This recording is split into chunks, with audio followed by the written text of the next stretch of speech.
கற்றவர்க்கு சென்ற இடமெல்லாம் சிறப்பு என்பார்கள். அது உண்மைதான். ஏனென்றால் கற்றவர்கள் பல நாடுகளுக்கு செல்கிறார்கள்.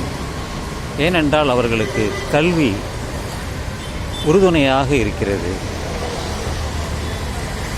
தமிழ், ஆங்கிலம் இரண்டும் தெரிந்தவர்கள் உலகெங்கிலும் செல்கிறார்கள். ஆங்கிலம் தெரிந்தால் போதும், நீங்கள் உலகத்தில் எந்த நாடுகளுக்கு வேண்டுமானாலும் பயணிக்கலாம்.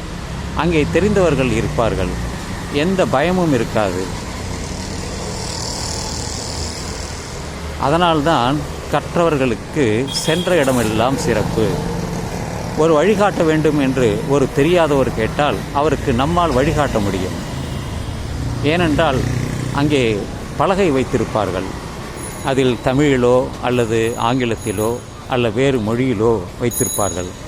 அது நமக்கு தெரிந்தால் அவர்களுக்கு நம்மால் வழிகாட்டுதல் முடியும், நேரிலே கொண்டு செய்ய முடியும்.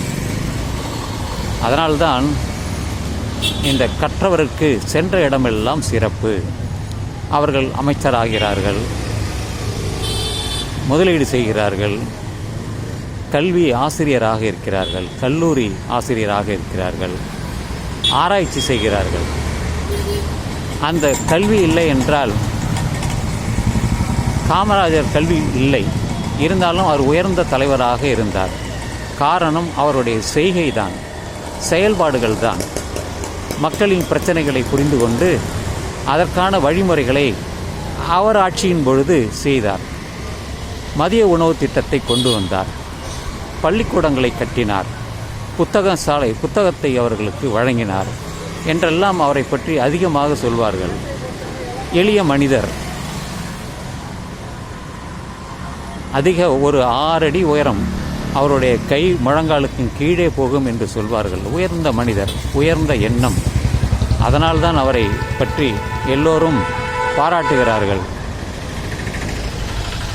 எனவே கல்வி என்பது இன்று எல்லோரும் படிக்கிறார்கள். பள்ளிக்கூடம் இருக்கிறது, கல்லூரி இருக்கிறது, பல்கலைக்கழகங்கள் இருக்கிறது.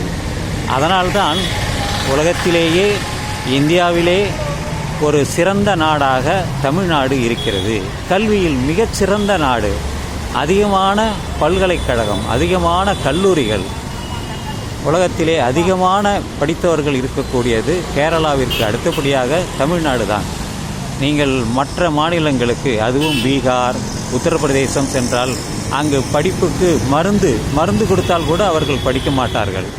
அதனால்தான் அவர்கள் உழைப்பை தேடி இங்கு தமிழ்நாட்டிற்கு வருகிறார்கள், கேரளாவிற்கு போகிறார்கள், ஆந்திராவிற்கு போகிறார்கள்.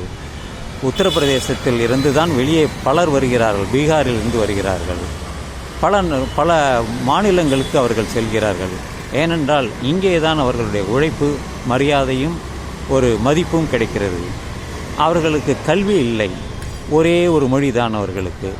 எந்த மாநிலத்தில் அவர்களோ அந்த தாய்மொழி மட்டுமே அவர்களுக்கு தெரியும், ஆங்கிலம் தெரியாது. சிலர் கற்றுக்கொள்கிறார்கள், தமிழை பேசுகிறார்கள். எந்த மாநிலத்தில் அவர்கள் வேலை பார்க்கிறார்களோ சிறு சிறு வார்த்தைகளை தெரிந்து கொண்டு இருக்கிறார்கள். என்று தமிழர்கள் உலகெங்கிலும் இருக்கிறார்கள் என்றால் அதற்கு காரணம் தமிழ் மட்டுமல்ல, ஆங்கிலம்தான். எங்கு சென்றாலும் அவர்கள் அந்த மொழியை எளிதாக கற்றுக்கொள்கிறார்கள். நீங்கள் உத்தரப்பிரதேசம் சென்றாலும் சரி, அல்லது டெல்லி சென்றாலும் சரி, மும்பை சென்றாலும் சரி, எந்த மாநிலத்துக்கு சென்றாலும் அங்கே நான் பல ரயில்வே நிலையங்களில் அங்கே கேட்டால், ஆங்கிலத்தில் கேட்டால் நகி மாலும் என்று சொல்வார்கள்.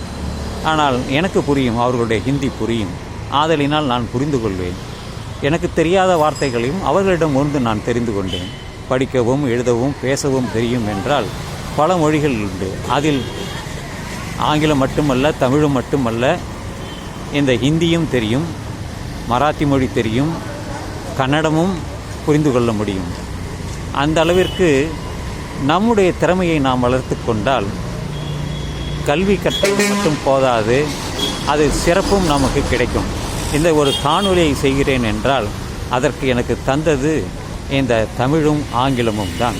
நான் என்னுடைய கல்வி அறிவு தான், பகுத்தறிவு தான் என்று சொல்லி இந்த இரவு நள்ளிரமாகட்டும். தற்பொழுது நான் இந்த எஸ்ஆர்பி கோயில் தெரு, திருவிக்கா நகர் அருகாமையில் தான் நான் இருக்கிறேன்.